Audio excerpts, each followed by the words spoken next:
A todos bienvenidos. Este tiempo es muy especial. La verdad que es un gozo el poder estudiar la palabra de Dios. En mi caso yo me emociono y más cuando el tema obvio es interesante y toda la Biblia es interesante.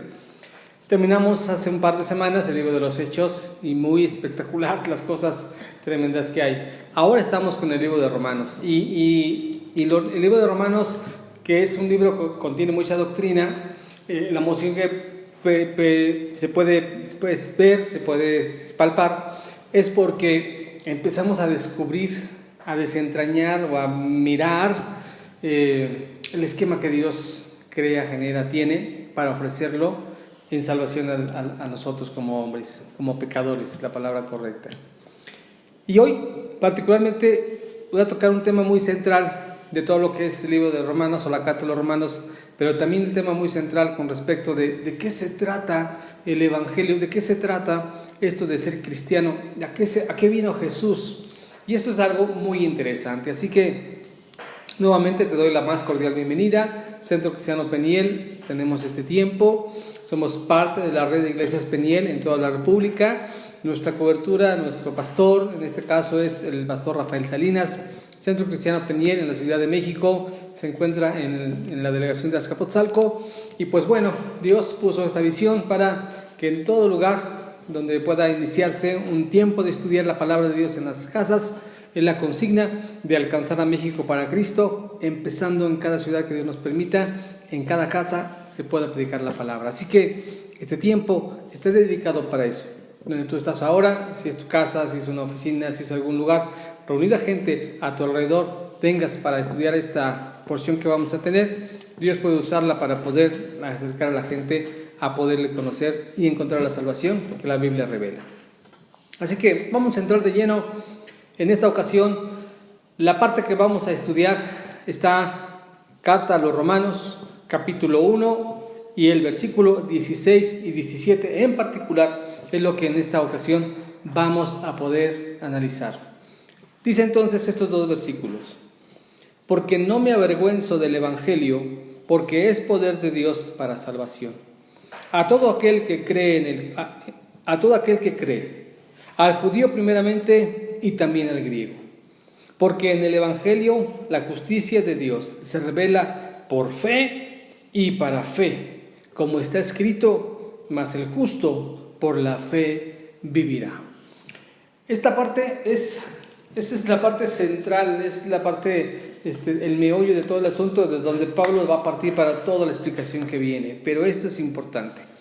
Una de las cosas que genera en Pablo el poder hablar de esto tiene que ver con su percepción de sí mismo y de quién es portador del mensaje que lleva. Y lo primero que causa en la vida de Pablo es sentir que está llevando a cabo una acción, una situación, una actividad muy preponderante, muy importante, de tal manera que entonces lo primero que dice: no me avergüenzo del Evangelio, no me da pena, no tengo problema que la gente sepa lo que hoy mi vida ha cambiado. Y esto solamente ocurre, y esto puede ocurrirte, y esto me puede ocurrir, y esto es parte de cuando en realidad nosotros entonces hemos visto algo increíblemente grande, que no puede haber punto de comparación, que no hay forma de obtenerlo de otra manera, o que en este caso lo hemos recibido de una manera increíblemente grande, y ese es el Evangelio y la salvación que trae, cuando alguien ha dispuesto a escucharlo, conocerlo, recibirlo, tomarlo a su vida y considerar el alto valor que tiene.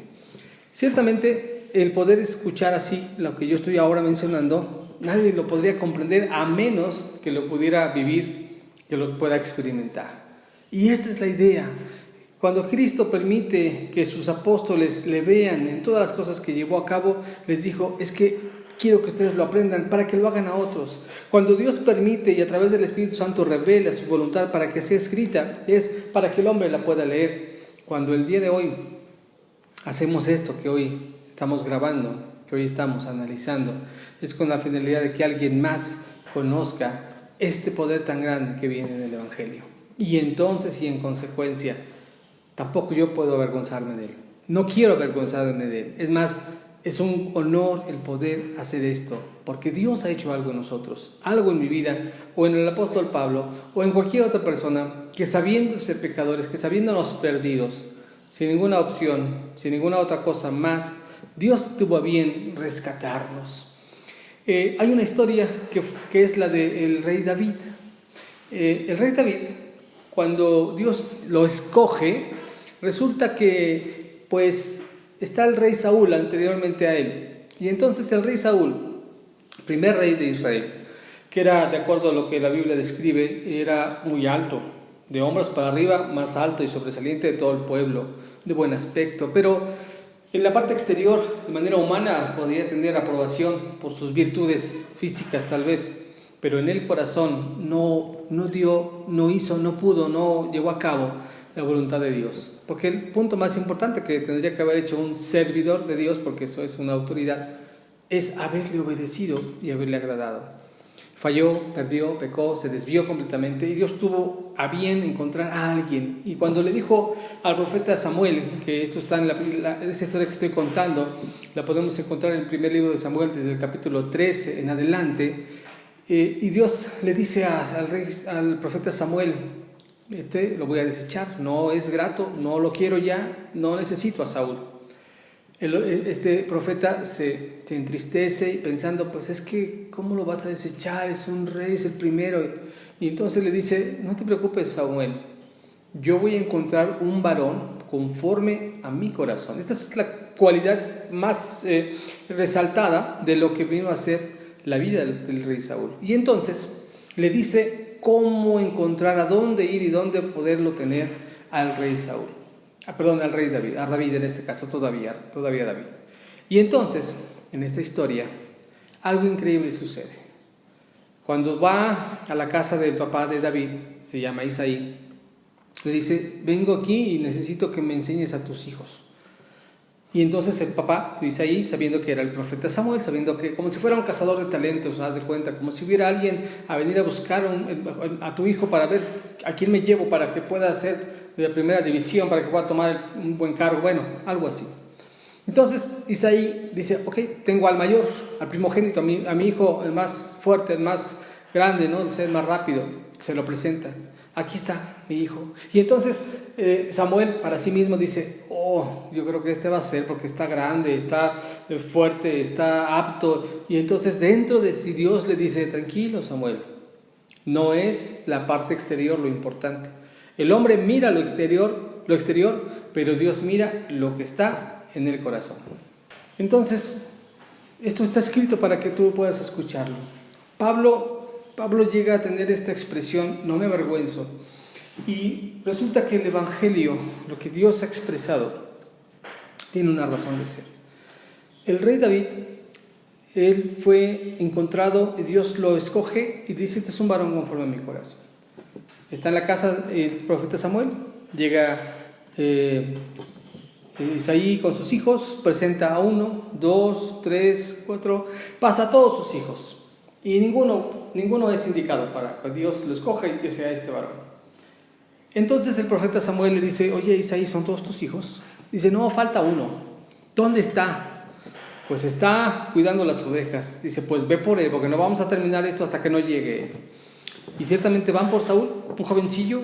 Los historiadores mencionan que más o menos tendría unos 15 años, 16 como mucho, en ese rango de edad, muy joven. Y entonces lo mandan a traer y dice que cuando lo ve entrar Samuel, pues obviamente lo ve joven, de un buen aspecto, de buen parecer, y entonces Dios le dice, ese es. Ahí empieza una gran historia para el rey David. Y esto es lo siguiente: ¿cómo es que alguien logra tener una gratitud y alguien puede tener esta porción de no avergonzarse, de saber que hemos recibido algo increíblemente grande y esto nos permite hacer algo para servir y para agradar a Dios? En lo que leímos en principio dice, ¿por qué no me avergüenzo del Evangelio? Porque es poder de Dios para salvación. Y entonces, en lo primero que me estoy enfocando es cómo es que a Pablo le nacen estas palabras de no avergonzarse con respecto al Evangelio, porque el Evangelio ¿qué hace? Ahorita llegaré a ese punto, pero ¿por qué no se avergüenza? Porque me tomo la historia de David para entonces ejemplificar qué sucede en esto. Resulta entonces que David está siendo llamado, está trayendo esta oportunidad de parte de Dios, porque nadie más, solamente Dios escoge. Vimos que era Samuel el que parecía que quería escoger al primer hijo, no fue así. Dios le dijo qué era lo que tenía que hacer. Resulta entonces, ya siendo rey, pasados por lo menos otros 15 años, tal vez 16, porque la edad en la cual empezó a ser rey era como de 33 años, David. Y una vez que ya fue rey, el deseo de David para poder estar haciendo algo en gratitud a Dios por ser rey, era que el arca donde estaba, fuera de sus contornos, de su ciudad, traerla a un lugar donde él estaba y ponerle su tienda, su tabernáculo, y entonces esto le generó a David un gusto enorme, una forma increíble de poderlo hacer, al punto que dicen las Escrituras que cuando él avanzaba con toda esta forma de poder traer el arca de Dios, apenas dio 6 pasos, y al 6.º paso ya estaba haciendo sacrificios, ya estaba él entrado en alegría, en euforia, en todo lo que él podría expresar de qué tan feliz se sentía, cuánta celebración tenía. No tenía problema con cómo lo viera, no se avergonzaba porque estaba haciendo para con Dios en gratitud lo que había hecho. La historia que quiero mencionar, la porción a resaltar, está en el segundo libro de Samuel, capítulo 6, versículo 20-22. Observa lo que sucede.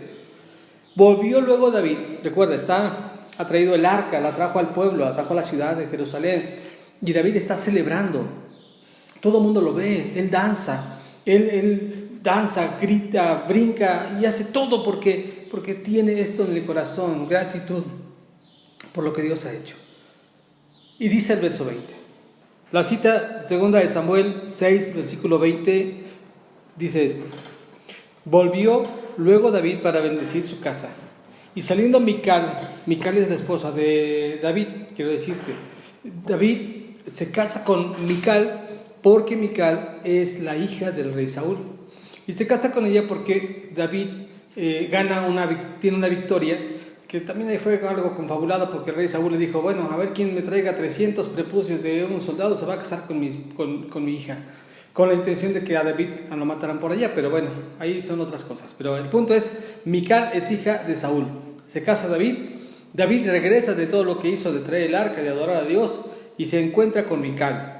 Dice entonces, Mical sale a recibirle a David y le dice, cuán honrado ha quedado hoy el hijo del rey, cuán honrado ha quedado hoy el rey de Israel, descubriéndose hoy delante de las criadas de sus siervos, como se descubre sin decoro un cualquiera.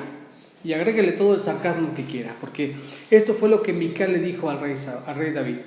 ¿Cómo hiciste todo este show? ¿Cómo es que danzaste hasta se te levantaron las enaguas, hasta todo eso? ¿Cómo lo hiciste, David?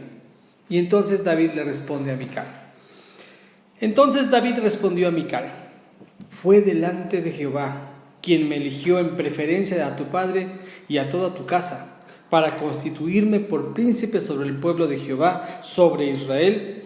Por tanto, danzaré delante de Jehová. Y aún me haré más vil que esta vez, y seré bajo a tus ojos, pero seré honrado delante de las criadas de quienes has hablado. Bueno, Dios transformó la vida de David. Y David en esa situación, como lo que Pablo escribió acá en Romanos, dijo, no me da vergüenza, porque lo hago para Dios. Y el corazón de David estaba en esa gratitud. Ahora, llegado el tiempo, David lo hacen rey, Dios lo pone para que sea rey. Después de que es rey, después de que esto, entonces ya él tiene todo construido en su casa, ya está con el reino extendido, y le surge en el corazón el deseo de hacerle una casa a Dios, un templo a Dios. En la primera carta de Crónicas, primer libro de Crónicas, capítulo 7,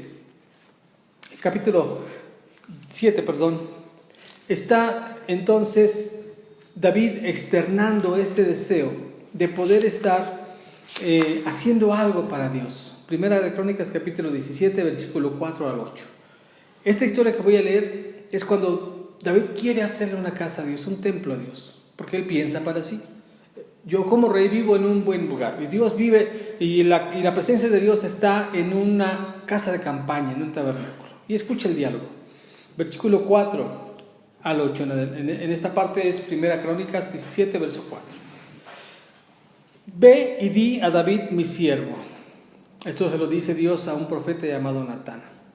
Le dice: así ha dicho Jehová, tú no me edificarás casa en que habite, porque no he habitado en casa alguna desde el día que saqué a los hijos de Israel hasta hoy.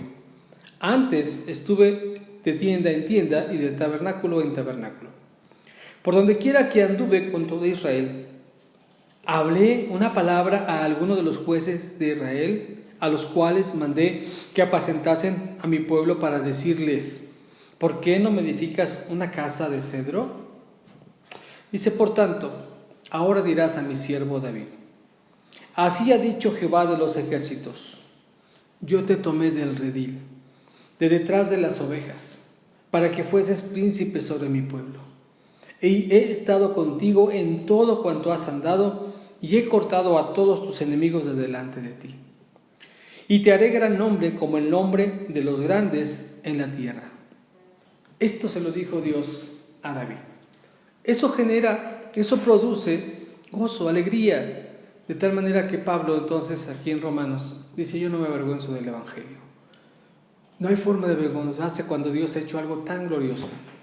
Pablo también refiere en una carta a Timoteo, le dice: el Señor Jesucristo vino a morir por todos los pecadores, de los cuales yo soy el primero. Porque siendo yo blasfemo, siendo yo perseguidor de la iglesia, siendo yo un asesino de cristianos, Dios me tomó, me llamó, me perdonó y me salvó, y todavía más. Tuvo la ocurrencia, si lo ponemos en estas palabras, tuvo la ocurrencia de que yo ahora sirva a Dios. La vida de una persona no es realmente lo que sus propias fuerzas puede hacer. La vida completa, plena, es cuando puestas nuestra vida en las manos de Dios, Él puede hacer con nosotros lo que Él quiera. Porque nos ha dado destino y propósito, nos ha salvado y nos ha rescatado. Y ese es el punto del Evangelio. Quiero que me acompañes a leer nuevamente Romanos 1:16, porque hay una palabra ahora importante de lo que Pablo escribe, y es la siguiente. Dice: no me avergüenzo del Evangelio, porque es poder de Dios para salvación. La palabra que ahora quiero llamar tu atención, ya vimos la cuestión de no avergonzarse por una razón tan increíble, que es lo que Dios ha hecho en nuestras vidas. Por esa razón poder externarlo, y por esa razón no poderlo callar, y por esa razón agradecer. No importa lo que uno pudiera llevar a cabo, no hay problema ya con la vergüenza, porque ahora honrada, con honor, con amor, con agradecimiento, podemos hacer todo lo que Dios nos pida, porque estamos agradecidos. Por gratitud llevamos a cabo esto. Pasó con David, pasa con Pablo y pasa con cualquiera que ha reconocido que somos pecadores. Que Dios realmente hace cosas inmensamente grandes con alguien que no teníamos futuro destino, que no había salvación en nosotros mismos, que no había nada bueno en nosotros, y sin en cambio Dios vino a traer un cambio. ¿Y cómo lo hizo? Pues aquí el Evangelio tiene una cosa increíblemente grande, que es poder. Porque dice: porque es poder de Dios para salvación a todo aquel que cree, al judío primeramente y también al griego. Así que hoy la segunda palabra que vamos a estudiar, después de haber visto la cuestión de no avergonzarse, es la cuestión del poder en el Evangelio. Dice entonces que hay un poder. Quiero remontarme ahora al origen de esta palabra. La Biblia, que está escrita en esta porción en griego, la palabra que utiliza cuando se refiere a poder es una palabra en griego que es dunamis. Y dunamis es la raíz para otra palabra en español que es dinamita. Y esto es una cuestión de poder, de explosión, de fuerza, de vigor. Y entonces el Evangelio, que es el mensaje de Dios, que es lo que Jesucristo vino a hacer, las buenas noticias, y es el hecho de que Jesucristo murió por nosotros como pecadores, dio su vida, muere, se queda sepultado 3 días, pero al tercero resucita venciendo a la muerte, y trae buenas noticias para que todo el que decida creer y confiar en Él, sabiéndose pecador, reconocer sus pecados, arrepentirse y entonces encontrar la salvación. Y este Evangelio tiene un poder, es dinamita para que la vida cambie. Ahora, ¿En qué consiste el Evangelio? ¿En qué consiste ser cristiano? ¿En qué consiste la iglesia cristiana? ¿Cuál fue el plan de Dios para Él venir a esta tierra, para Él plasmar esto en la Biblia, para la voluntad del hombre? Equívocamente el hombre ha diluido, acomodado y amoldado la fe, la espiritualidad que la Biblia enseña, Dios mismo, a sus necesidades. Y muchas veces somos acercados a Dios o queremos buscar a Dios porque traemos problemas y por eso venimos. Venimos porque sabemos que Dios pudiera otorgarnos una petición, porque hoy quiero sanar de una enfermedad. Hoy necesito una casa más grande, necesito pagar mis deudas, que alguien me ayude porque mis problemas ya los tengo suficientemente pesados y solo Dios me puede ayudar. Y yo no digo que no sea verdad, porque es posible. Es más, Dios no tiene problema para bendecirnos. En la Biblia muchos pasajes hay cuando Jesucristo, estando en tierra, caminando físicamente, Dios hombre aquí en la tierra, proveyó todo lo que llegaron a solicitarle. En cierta ocasión, con sus discípulos que lo asistían para poder ayudar con la gente, dice que una ocasión era tanta la gente que atendía que ni siquiera habían comido. Todo el día haciendo milagros. Eran enfermos, eran endemoniados, eran leprosos, eran ciegos, eran paralíticos. Entraban y salían bendecidos.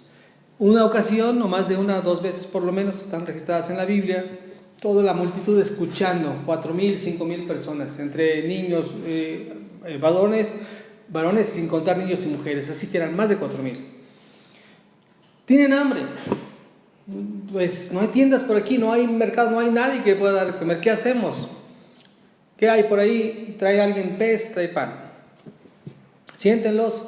Jesús hace el milagro de multiplicar peces y panes. Les dio de comer. Para Dios no tiene problema con bendecirnos.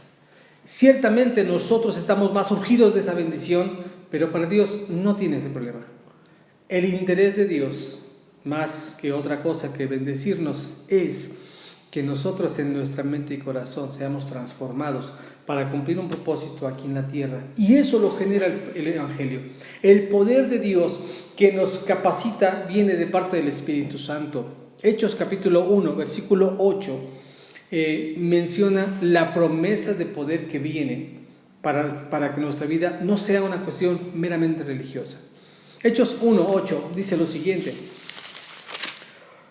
pero recibirán poder, y esta palabra de poder nuevamente es dunamis, cuando haya venido sobre vosotros el Espíritu Santo, y me seréis testigos en Jerusalén, en Judea, en toda Judea, en Samaria y hasta lo último de la tierra. Una empresa tan grande como predicar el Evangelio, y estoy hablando de hace 2000 años, una empresa tan grande para poder llevar el Evangelio a todos los rincones del mundo, obviamente necesitaba una grande logística, una gran cantidad de seres humanos, tiempo, recursos, espacio, y Dios los tenía todo diseñado con el poder del Evangelio, que es la capacitación del Espíritu Santo en la vida de una persona, porque ser cristiano no se trata de ser una buena persona. Hemos pensado que venir a Cristo, ser cristianos, es para que nuestra apariencia externa, para que mi vida mejore, y entonces ahora sí tendré la economía que yo quería, ser prosperado. Claro, el Evangelio de la prosperidad hoy es muy atractivo. El ven acá y acá Dios te va a resolver tus problemas, te va a sanar, te va a quitar deudas y te va a prosperar y recíbelo y ven acá porque aquí tendremos las mejores casas, el mejor porte. Ahora sí, puros guapos, puros güeros. No es el punto del Evangelio. El Evangelio no se trata de ser mejor personas. El Evangelio se trata de salvación, de sacar gente del infierno, de sacar gente de la perdición, porque nadie puede hacer más allá de esto. El apóstol Pablo, en primera carta a los Corintios, en el capítulo 2, ahora les está explicando el mensaje que él está trayendo, y escucha bien cómo lo explica Pablo. Les dice, primera carta a los Corintios, capítulo 2, versículo 1 al versículo 5, dice esto: así que, hermanos, cuando fui a ustedes para anunciarles el testimonio de Dios, no fui con excelencia de palabras o de sabiduría, pues me propuse no saber entre vosotros cosa alguna, sino a Jesucristo y a este crucificado. Y estuve entre vosotros con debilidad y mucho temor y temblor. Y ni mi palabra ni mi predicación fue con palabras persuasivas de humana sabiduría, sino con demostración del Espíritu y de poder, para que vuestra fe no esté fundada en la sabiduría de los hombres, sino en el poder de Dios. La vida cristiana no puede ser entonces en una cuestión humana, doctrinal, filosófica. El día de hoy está lleno de filosofías cristianas en todos lados. Descubre el campeón que está aquí. Las 5 fórmulas espirituales para poder ser prosperado. Este es el secreto de la oración. Y ¿sabes qué? A veces nosotros hemos perdido el panorama del poder que hay en Dios. Ese que transforma vidas. Pero para eso tenemos que considerarnos completamente pecadores y perdidos. Porque la vergüenza hoy más bien es de poder ser completamente bíblicos. No queremos tener la vergüenza de decir y pasar vergüenza para decir, bueno, es que yo creo lo que dice la Biblia. No, yo respeto a todos y no me meto con nadie porque me voy a sentir avergonzado, van a saber que yo soy cristiano. Ahora nos avergüenza el Evangelio para poder decir lo que Dios ha hecho. No queremos ser críticos de nadie porque si decimos algo contra cualquier grupo, tendencia, doctrina o filosofía, no queremos ganar enemistades. Y hemos olvidado que el Evangelio no es muy popular. Los discípulos no fueron muy populares. El mundo los aborreció. Charles Spurgeon dice la siguiente frase: no somos el dulce para el mundo, para que nos amen. Somos la sal de la tierra. Y la sal a todos les es grata. Pero el punto es que nosotros tenemos que comprender que el Evangelio tiene un poder para salvación. Dice Pablo primeramente al griego y luego al judío. Porque en esta parte de Roma, donde está enviada la carta, pues era una ciudad cosmopolita y donde había todo tipo de ciudadanos. Y esto lo hace porque la salvación es extensa para cualquiera. Y quiero resumirte entonces en esto. El Evangelio tiene un poder que transforma. No es una mera filosofía. No te acerques a Dios pensando que solamente vas a encontrar la receta. Ahora, ¿cómo tengo que hacer para prosperar? ¿Cómo tengo que hacer para que se acaben mis problemas?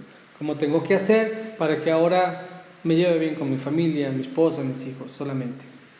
El poder de Dios es para cambiar lo que nadie más puede cambiar, y es en la salvación. Y por consecuencia viene todo lo demás que también Jesucristo mencionó. Mateo capítulo 6, versículo 31 al 33 dice: buscad primeramente el reino de Dios y su justicia, y todo lo demás Dios lo provee, lo añade, lo acomoda, lo pone, pero no es nuestro fin. Las bendiciones nos siguen porque Dios nos transforma. La dinamita en nuestro corazón tiene que explotar. De nada sirve toda una carga de tesoros si no es aprovechada. De nada sirve una dinamita si no hay un detonador, algo que lo vaya a explotar. Dentro de nosotros Dios ha sembrado su Espíritu Santo. Ese poder, cualquiera que ha creído en Jesucristo tiene ese poder del Espíritu Santo. Solo necesita llevar a cabo una entrega completa, y esa dinamita Dios la puede usar para extender su reino y a la vez, y por medio de eso, bendecir nuestras vidas. Yo sé que todos estamos necesitados de una salida económica, familiar, por enfermedad, y a veces nos ha apurado mucho eso. Somos humanos y necesitamos salida para eso. Pero si nos dedicamos a poder enfocarnos, a no avergonzarnos de a quien conocemos y de poder vivir bajo sus normas y principios, Dios nos ayudará a que todo esto que hoy vivimos se aproveche para beneficio de Él mismo. Finalmente, el mayor mérito del hombre es que vivamos para darle la gloria a Dios. Esa es la mayor encomienda que el hombre tiene. Quiero invitarte, escucha el Evangelio, recíbelo en tu mente, en tu corazón, arrepiéntete de tus pecados y mira cuán grandes cosas puede hacer Dios en tu vida. Y no solo hablo de prosperidad, hablo de que te puedas llenar para que no haya vergüenza en ti, para que no haya vergüenza en mí, y para que entonces ese poder nos haga testigos de Dios en esta tierra. Nos vemos la próxima. Seguimos estudiando libro Carta a los Romanos. Y este Evangelio de salvación es para todo aquel que crea. Que Dios te bendiga.